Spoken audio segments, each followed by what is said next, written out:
ईरानी supreme leader Ayatollah Khamenei की शहादत कैसे हुई, पहले इसके बारे में बात करेंगे। फिर पाकिस्तान में उसके बाद क्या रद्द-ए-अमल आ रहा है और अब ईरान को मुस्तकबिल में किन चैलेंजेस का सामना करना पड़ेगा, दुनिया किस तरफ जा रही है और हालात इस वक्त हर तरफ किस तरह के हैं। लेकिन सबसे पहले जो बड़ी खबर है कि ये वाकया हुआ कैसे, इसके बारे में आहिस्ता आहिस्ता अमेरिकन मीडिया बता रहा है। एक तो इसमें कुछ अमेरिकी मीडिया ने यह भी दावा किया कि अरब हुक्मरान, खासतौर पर मोहम्मद बिन सलमान का नाम आया कि उनसे डोनाल्ड ट्रंप की मुशावरत हुई और राब्ते हुए थे इस वाकये से पहले। और वहां यह दावा किया जा रहा है, हालांकि सऊदी अरब की जानिब से किसी किस्म की कंफर्मेशन नहीं है और ना सऊदी अरब ने इसके ऊपर कोई बयान जारी किया है, तो इंतजार करना पड़ेगा। लेकिन वो अरब हुक्मरानों को भी इसके अंदर लपेट रहे हैं कि जनाब आयतुल्लाह खामनेई की शहादत और ईरान के ऊपर अटैक में अरब हुक्मरानों की मर्जी शामिल थी।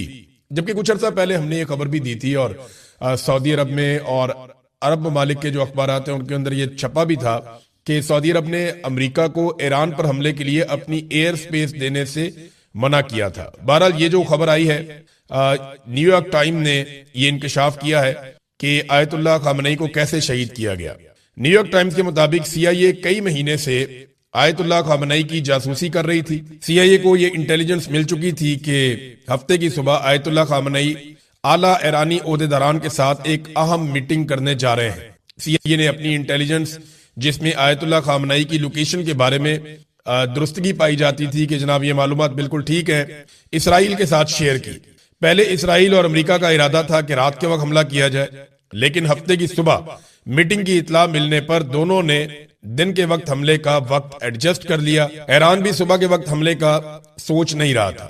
ईरान को शायद ये गलतफहमी थी कि हमला होगा तो रात में होगा। सुप्रीम लीडर आयतुल्लाह खामनेई की सदारत में सुबह 9 बजे बहुत सारे लोग जो उनके साथ मौजूद थे, बड़े अहम तरीन लोग हैं, जिनमें कमांडर इन चीफ पासदरान इनकलाब, वजीर दिफा और सरबराह मिलिट्री कौंसल, कमांडर पासदरान इनकलाब, इस्लामी फिजाई फोर्स और नायब इंटेलिजेंस वजीर, ये बहुत सारे लोग और भी मौजूद थे। इनका इजलास तय था। हफ्ते की सुबह 6 बजे चंद अमरीकी जंगी जहाज ये तिल अबीब से निकले, ये इसराइल का दारुल हुकूमत है, वहां से निकले, जो तवील फासले तक मार करने वाले इंतहाई जदीद और दुरुस्त निशाना लगाने वाले हथियारों से लैस थे। तैयारों के उड़ान भरने के 2 घंटे और 5 मिनट के बाद, यानी जो तेहरान के अंदर, ईरान के अंदर उस वक्त था, उसके मुताबिक सुबह 9:40 पर आयतुल्लाह खामनेई के कंपाउंड को निशाना बनाया गया। हमले के वक्त ईरानी कौमी सलामती के आला हुकाम कंपाउंड की एक इमारत में मौजूद थे, जबकि सुप्रीम लीडर खामनेई साथ ही जो दूसरी इमारत है उसके अंदर मौजूद थे। हमले में आयतुल्लाह खामनेई मौके पर शहीद हो गए। वहां मौजूद ईरानी दिफाई निजाम के ओहदेदारान, वो भी बहुत सारे थे, वो भी शहीद हो गए। अमेरिका ने खामनेई के साथ साथ दीगर ईरानी मिलिट्री कमांडर्स और ओहदेदारान की लोकेशंस भी हासिल की हमले के लिए और वहां पे भी हमले किए, लेकिन उनमें से बहुत सारे बच गए। खौफनाक बात यह है कि CIA को इसी सोर्स ने आयतुल्लाह खामनेई की लोकेशन बताई है, जिसकी रैकी पर जून में ईरानी शख्सियात को निशाना बनाया गया था। यानी 2025 के जून में जब ईरान की अहम तरीन शख्सियात को निशाना बनाया गया, आपको याद है कि तब कुछ एटॉमिक साइंटिस्ट और बाकी जो इनके मिसाइल्स बनाने वाले साइंटिस्ट हैं उनको निशाना बनाया गया था आज से 6 माह पहले। तो वही जो इंटेलिजेंस सोर्स है उसने ही यहाँ पे दोबारा से ये काम किया है। तो ईरान की एक बहुत बड़ी इंटेलिजेंस की नाकामी है। ईरान की इंटेलिजेंस को इस बात का आइडिया होना चाहिए था कि आयतुल्लाह खामनेई को इस वक्त इतना वुल्नरेबल नहीं रखना, और उनको ये भी अंदाजा होना चाहिए था कि अमेरिका और इसराइल इस लेवल तक भी जा सकते हैं।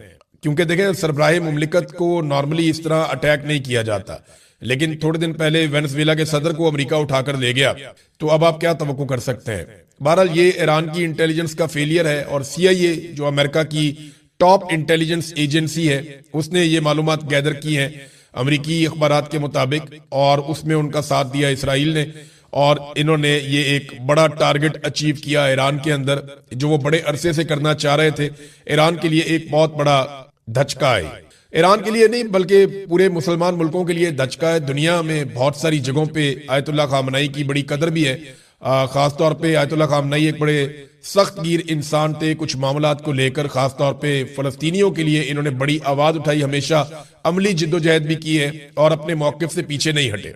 अब रद्द अमल आ रहा है, मुसलमान मुल्कों में आ रहा है, ईरान के अंदर बहुत बड़ा रद्द अमल आया बहुत बड़े पैमाने पर अवाम निकलकर सड़कों पे आ गए। अब अगर आप देखें तो ये बहुत बड़े बड़े हुजूम हैं जो आयतुल्लाह खामनई की हमायत में ईरान में निकले हैं। यानी एक भी मुखालिफ हुजूम इतना बड़ा नहीं निकला, इससे पहले हमने देखा भी नहीं। लेकिन आयतुल्लाह खामनई जो है उनकी शहादत के बाद बहुत बड़ी तादाद में ईरानी इकट्ठे हुए हैं और इससे जो हमदर्दी है मौजूदा रिजीम की ईरान के अंदर, उसमें इजाफा हुआ है। अब नए सुप्रीम लीडर मुकर्रर किया गया है एक और शख्सियत को, इनका नाम है आयतुल्लाह अली रजा अराफी। ये 67 साल इनकी उम्र है और ये आयतुल्लाह खामनई जो शहीद हो चुके हैं उनके बहुत करीबी साथियों में से एक हैं। और अब 3 मेन लोग हैं। अच्छा, ये अबूरी तौर पे है, ये कंफर्मेशन नहीं है। अबूरी तौर पे ये नए सुप्रीम लीडर रहेंगे आयतुल्लाह अली रजा अराफी। और 3 लोग इस वक्त मुल्क के अहम तरीन फैसले करेंगे, एक चीफ जस्टिस, एक सदर और एक आयतुल्लाह अली रजा अराफी जो सुप्रीम लीडर हैं। और इन्हें अबूरी मुद्दत के लिए वहां पे सुप्रीम लीडर का ओहदा दिया गया ईरान में और ये फैसला हो चुका है। अब बहुत बड़े बड़े चैलेंजेस हैं ईरान में, लेकिन पहले पाकिस्तान में आ जाते हैं। पाकिस्तान के तकरीबन तमाम बड़े शहरों में एहतजाज शुरू हो गया इस वाकये के बाद, खासतौर पे इस्लामाबाद में, कराची में, लाहौर में, पेशावर में, क्वेटा में, तमाम जो दारुल हुकूमत है वहां पे और गिलगित बल्तिस्तान में ये बड़ा शदीद एहतजाज हुआ है। पाकिस्तानियों में बहुत सख्त रद्द-ए-अमल दिया है। गिलगित बल्तिस्तान में अक़वाम मुत्तहिदा का दफ्तर जो है उसे आग लगा दी गई। मुजाहिरीन की जानिब से ये इत्तला आ रही है कि अक़वाम मुत्तहिदा के दफ्तर को गिलगित बल्तिस्तान में आग लगा दी गई है। अभी तक जो नुकसानात है उनका पता नहीं चला। ये जरूर हुआ कि वहां पे सिक्योरिटी फोर्सेस की फायरिंग से अब तक की इत्तला के मुताबिक 7 से 8 अफराद के शहीद होने की इत्तला मिल रही है कि 7 से 8 अफराद जो मुजाहिरीन वहां पे थे उन पे गोली चलाई है सिक्योरिटी फोर्सेस ने, बहुत सारे जख्मी हो गए हैं और 7-8 लोग जो हैं वो जाँ बहक हो गए। ये वाकया हुआ गिलगित बल्तिस्तान में। कराची में एक इंतहाई अफसोसनाक वाकया हुआ। मुजाहिरीन एहतजाज कर रहे थे और ये मुजाहिरीन कराची कॉन्सुलेट की तरफ गए और वहां पे फिर फायरिंग हुई है। कुछ सोर्सेज ये कह रहे हैं कि ये फायरिंग जो है अमरीकी मरीन से की है जो वहां पे कॉन्सुलेट में मौजूद थे, और कुछ सोर्सेज ये कह रहे हैं कि कराची की सिक्योरिटी फोर्सेज जो है, पुलिस वगैरह, उन्होंने ये फायरिंग की है। अभी तक इस पे कोई सरकारी कंफर्मेशन नहीं आई, लेकिन अब तक की इत्तला के मुताबिक 10 लोग कराची वाले इंसिडेंट में जो मुजाहरा करने के लिए गए थे वो जाँ बहक हो गए हैं और बहुत सारे लोग जख्मी हैं। ये इत्तलात कराची से आई है। इस्लामाबाद में स्ट्रेट फायरिंग की गई है, शेलिंग की गई है मुजाहिरीन के ऊपर। मुजाहिरीन वहां पे एहतजाज कर रहे थे। मुजाहिरीन में और मोहसिन नकवी में तय पाया था कि एक लिमिट से आगे नहीं जाएंगे, लेकिन अमरीकी एम्बेसी के बाहर वो एहतजाज करना चाह रहे थे। वहां पे भी फायरिंग की रिपोर्ट हुई है और बहुत सारे लोग जख्मी हुए हैं। अभी तक इस्लामाबाद से कंफर्मेशन नहीं आ रही, लेकिन पाकिस्तान में अब तक की इत्तलात के मुताबिक 20 से ज्यादा अफराद जाँ बहक हो गए हैं, शहीद हो गए हैं और बहुत सारे लोग जख्मी हो गए हैं इन मुजाहरों में। और हुकूमत रोकने की कोशिश कर रही है। बार बार ये पैगाम हुकूमती लोगों की जानिब से दिया जा रहा है कि आप पुरअमन रहें, एहतजाज करना आपका हक है। ये वाकया बहुत अफसोसनाक है, लेकिन आप पुरअमन रहें। शहबाज शरीफ साहब ने इसके ऊपर एक स्टेटमेंट भी जारी किया है। ये जनाब शहबाज शरीफ साहब ने जो ट्वीट किया उसमें उन्होंने कहा जी कि पाकिस्तान की हुकूमत और अवाम गम में बराबर के शरीक हैं। जो ईरान के लोगों को मिला है शहादत से आयतुल्लाह सैयद अली खमीनी की, ये शहबाज शरीफ साहब ने लिखा। और पाकिस्तान ने कंसर्न शो किए हैं violation of the norms of international law के बैनुल अक़वामी कवानीन की जो खिलाफ वर्जी की है। और ये बहुत पुरानी एक रवायत है कि हेड ऑफ द स्टेट्स और जो हुक्मरान है उन्हें टारगेट नहीं किया जाता, लेकिन यहां पे ऐसा किया गया। ये भी शहबाज शरीफ ने लिखा है। और साथ उन्होंने दुआ की है कि हम इसाले सवाब के लिए दुआ करते हैं और अल्लाह ताला उन्हें ईरानियों को हिम्मत दे इस नुकसान को, इसके बोझ को उठाने की। ये शहबाज शरीफ साहब का स्टेटमेंट है। शहबाज शरीफ के स्टेटमेंट में कहीं पे भी इसराइल का या अमेरिका का जिक्र नहीं है। उन्होंने कहीं पे भी इसराइल या अमेरिका की मजम्मत नहीं की। इसके ऊपर बहुत तनकीद हो रही है शहबाज शरीफ साहब पे कि आप खुलकर बोलते क्यों नहीं, आप नाम क्यों नहीं लेते। तो इसके बाद बिलावल ने जो एक स्टेटमेंट जारी किया, पाकिस्तान पीपल्स पार्टी ने बिलावल की जानिब से, तो बिलावल का स्टेटमेंट भी ऐसे ही है, मम्मी रेड्डी किस्म का, होम्योपैथिक। उसमें भी अमेरिका का नाम नहीं लिया गया। और जितने भी हुकूमती वुज़रा स्टेटमेंट दे रहे हैं या हुकूमती लोग स्टेटमेंट दे रहे हैं, उसमें वो अमेरिका को, डोनाल्ड ट्रंप को, CIA को इस खबर के आने के बावजूद वो किसी तरह की मजम्मत उनकी नहीं कर रहे। पाकिस्तान की कोशिश ये है कि वो मजम्मत भी कर लें, मुजाहिरीन को भी राजी रखें और गोल मोल करके मामला निपटा दें और अमेरिका और डोनाल्ड ट्रंप की नाराजगी भी ना हो। अब जनाब बड़ा सवाल ये पैदा होता है कि आयतुल्लाह खामनई के बाद ईरान कैसा होगा। ये बहुत बड़े बड़े चैलेंजेस हैं। एक तो पाकिस्तान के अंदर लाहौर में भी मुजाहिरीन के ऊपर शेलिंग हो रही है और मावी पुरतशद्दुद वाक़यात हो रहे हैं। शावर में भी जो है वो शेलिंग हुई है। तफसीलात आएंगी, मैं आपके साथ शेयर करता रहूंगा। लेकिन अब बड़े चैलेंजेस ईरान के लिए क्या है और खामनई की शहादत के बाद ईरान किस तरह का होगा, यह है सबसे इंपॉर्टेंट सवाल। अमेरिका की कोशिश ये होगी कि जल्द अज जल्द वो अपने अहदाफ हासिल करे। जितना वक्त ईरान को मिलेगा उतना ईरान को संभलने का मौका मिल जाएगा और अमेरिका कोशिश करेगा कि रजीम तब्दील कर दिया जाए। लेकिन खामनई की शहादत के बाद जिस तरह लोग निकले हैं उससे दिखाई नहीं देता कि रजा पहलवी टाइप का कोई बंदा लाके इंस्टॉल किया जा सकता है। हाँ, जो मौजूदा रजीम है इस वक्त, इसको अभी तबाह करना ऐसा लगता है मुमकिन नहीं है। हाँ, अगर अमेरिका कुछ कर सकता है तो वो दबाव बढ़ा सकता है कि ईरान की रजीम को दबाव में लिया जाए और अहम तरीन मामलात पे ईरान को पीछे हटने पर मजबूर किया जाए। ईरान हिजबुल्लाह की, हमास की और हौसियों की हमायत करता चला आया है, उनकी सपोर्ट करता चला आया है, जिसकी वजह से अमेरिका को, इसराइल को और कुछ अरब ममालिक को यह प्रॉब्लम भी रहा है। अब ईरान को इन चीजों से पीछे कैसे हटाया जा सकता है? ईरान के लिए, ईरान के अंदर बड़े चैलेंजेस हैं। उनकी मईशत बहुत बुरी तरह धचका लगा उसे पिछले चंद महीनों में नहीं, अब चंद सालों में कह सकते हैं। लेकिन आयतुल्लाह खमीनी अपने मौके से पीछे नहीं हटे, उन्होंने काफी हद तक ईरान को खुद मुख्तार किया। ईरान अपने बाजुओं पे भरोसा करता था दुनिया की बजाय। रशिया के साथ उनके अच्छे ताल्लुकात थे। प्यूटन ने जो स्टेटमेंट दिया है वो ज्यादा बेहतर स्टेटमेंट है पाकिस्तानी वज़ीर आज़म से। उन्होंने खुलकर अमेरिका और इसराइल की मजम्मत भी की है और इस वाक़े के ऊपर गम गुस्से का इजहार भी किया। अब नाज़रीन, अमेरिका जो है वो कोशिश करेगा कि ईरान को अपने मुताबिक चलाए और ईरान को बहुत सारे चैलेंजेस हैं। यानी इससे पहले किसी भी ईरानी हुक्मरान को इतने मुश्किल हालात में हुकूमत नहीं मिली जितने मुश्किल हालात में मौजूदा सुप्रीम लीडर आए हैं। ये उनका बहुत बड़ा इम्तिहान है कि वो किस तरह से अंदरूनी और बैरूनी खतरात से ईरान को निकालते हैं। देखिए, ईरान के अंदर भी उन्होंने अपने आप को मजबूत रखना है, अपनी कमांड एंड कंट्रोल रखना है और ईरान के अंदर लोगों को मुतमईन भी रखना है, ईरान की हिफाजत की जिम्मेदारी भी करनी है और दूसरा जो बैरूनी खतरात है उनसे भी निपटना है। ईरान लगातार जवाबी हमले कर रहा है, अभी भी ईरान लगातार जवाबी हमले कर रहा है और बहुत सारे अमरीकी तनसीबात को और इसराइल को वो निशाना बना रहा है।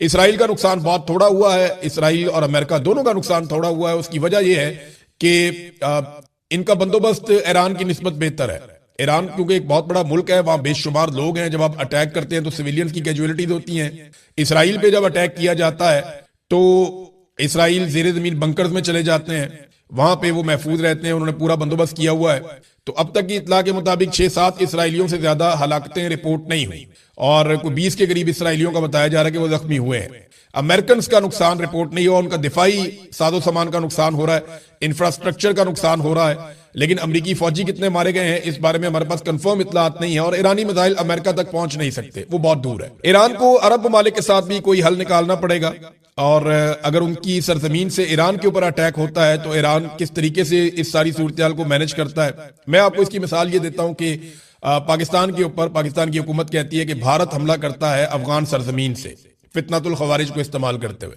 और फिर उसके बाद पाकिस्तान इसी बुनियाद पर अफगानिस्तान के ऊपर एयर स्ट्राइक्स करता है। तो अगर ये आपका मौक़िफ़ बिल्कुल ठीक है तो इसी तरह ईरान के ऊपर जब दूसरे ममालिक से हमला होता है तो ईरान वापस उसी जगह पे स्ट्राइक करता है या उसी जगह के ऊपर ईरान जो है वो मिसाइल दागता है। तो अगर पाकिस्तान का ये मौक़िफ़ ठीक है तो फिर ईरान का भी ये मौक़िफ़ ठीक है। अब नाज़रीन, जो आयतुल्लाह खामनई की कुछ आम चीजें थी उनमें एक तो उनका फतवा था जिसमें उन्होंने कहा था कि ईरान को एटम बम नहीं बनाना चाहिए। क्या उनकी शहादत के साथ ये फतवा खत्म हो गया और ईरान एटमी कुव्वत बनने की कोशिश करेगा? दूसरी एक उनकी बड़ी खास बात यह थी कि उन्होंने ईरान को एक मजबूत फौजी कुव्वत बनाया, खास तौर पर मिसाइलों के मैदान में, और ईरान के पास इतनी बड़ी मिकदार में मिसाइल्स हैं, ये दुनिया को इसका आइडिया नहीं था। और अभी भी जो ईरानी सोर्सेज हैं वो ये कहते हैं कि ईरान कई महीने तक ये मिसाइल दागता रहे तब भी उसके पास जखीरा मौजूद रहेगा। अगर तो ये इंफॉर्मेशन ठीक है तो अमेरिका और इसराइल के लिए कोई अच्छी खबर नहीं है, ना ही मिडल ईस्ट के लिए ये कोई अच्छी खबर है। दूसरी जानिब सऊदी अरब समेत कुछ और मुल्कों ने बार बार ये तंबीह की है कि अगर ईरान ने दोबारा उनके ऊपर अटैक किया या उनकी सरजमीन के ऊपर मिसाइल दागे तो फिर वो जवाबी हमला करेंगे। अब ये सारी चीजें मैनेज करना किसी भी नए हुक्मरान के लिए बहुत मुश्किल है, लेकिन ईरानी बार बार इस तरह की चीजें देखते रहे और इनका सामना करते रहे। अब आप आ जाए पाकिस्तान के अंदर, पाकिस्तान की हुकूमत के ऊपर दबाव बहुत बढ़ जाएगा, खास तौर पे शहबाज शरीफ के ऊपर। शहबाज शरीफ ने डोनाल्ड ट्रंप को कई मरतबा अमन के नोबेल इनाम के लिए नामजद किया। डोनाल्ड ट्रंप को पाकिस्तान और इसराइल ये दोनों अमन के नोबेल इनाम के लिए नामजद कर चुके हैं। खमीनी की शहादत के बाद शहबाज शरीफ पे बहुत दबाव बढ़ेगा और पाकिस्तान में अवाम की एक बहुत बड़ी तादाद ये मुतालबा करेगी और ये मुतालबा शुरू हो गया है कि पाकिस्तान अमन के नोबेल इनाम के लिए डोनाल्ड ट्रंप की नामजदगी वापस ले। और एक और मुतालबा किया जा रहा है कि पाकिस्तान अमरीकी सफीर को पाकिस्तान बदर कर दे। अब ये तो बड़ा मुश्किल काम है, यानी अमरीकी सफीर पाकिस्तान से वजीर आजम पाकिस्तान को तो मुल्क बदर कर सकता है। कई दफा कई पाकिस्तानी वजीर आजम मुल्क से निकाले गए और अमरीकी सफीर फिर भी पाकिस्तान में रहे, तो अमरीकी सफीर को पाकिस्तान बदर कैसे किया जाए, ये तो तकरीबन नामुमकिन वाली चीज लगती है। अमरीकी जो एम्बेसी है उसका भी एक स्टेटमेंट आया पाकिस्तान में और वो ये कह रहे हैं कि हम सारी सिचुएशन को मॉनिटर कर रहे हैं, हम सूरत को देख रहे हैं, जहां जहां हमारी कॉन्सुलेट्स हैं उनके पास क्या हो रहा है। और दूसरा मैं आपको ये बता देता हूं कि अमरीकी हुकाम की जानिब से पाकिस्तानी हुकूमत पर यह दबाव डाला गया कि हमारा किसी किस्म का नुकसान नहीं होना चाहिए। ये जो मुजाहिरीन हमारी कॉन्सुलेट की जानिब आ रहे हैं या हमारे दफातर की जानिब आ रहे हैं, इन्हें दूर धकेला जाए, इनको यहां से हटाया जाए। और उसके बाद फिर आपने देखा कि पाकिस्तान की सरकार ने बड़ी जोरदार तरीके से कार्रवाई की है, क्योंकि अमेरिकन का हुक्म आ जाए तो फिर ये देखते भी नहीं है। आपने देखा कुछ अर्सा पहले जो तहरीक लबैक के साथ हुआ, उनके बहुत सारे लोग कत्ल कर दिए गए मुरीदके में, एक कत्लेआम हुआ वहां पे, वो लीडरशिप ही आज तक नहीं मिलती, तो वो भी अमेरिका की एम्बेसी की तरफ ही जा रहे थे। और आज भी जो लोग उस तरफ जिन्होंने मुंह किया उन्हें गोलियां मार दी गई और कुछ जलाओ घिराव हुआ है, कुछ तोड़ फोड़ हुई है कुछ जगहों पे, और उसके नतीजे में फिर सिक्योरिटी फोर्सेस ने जो किया।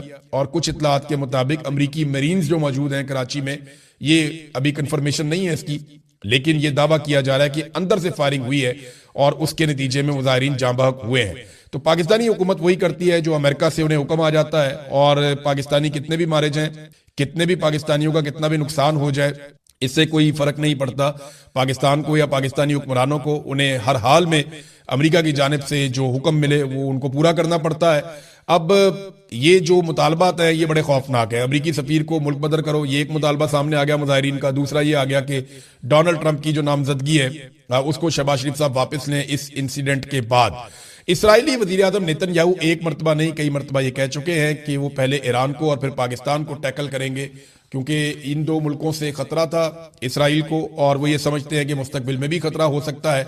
लिहाजा इन दो मुल्कों के पास वो ताकत या हथियार नहीं होने चाहिए जो कभी भी इसराइल के लिए या इंडिया के लिए खतरा बने। तो पाकिस्तान के पास एटमी हथियार मौजूद है। हमारे बहुत सारे दोस्त, मैं खुद भी ये समझता हूं कि एटमी सलाहियत आपके पास है तो आपके ऊपर उस तरह से कोई अटैक नहीं कर सकता, लेकिन अगर आपके पास सिर्फ एटमी सलाहियत है और बाकी हर चीज के अंदर आप कमजोर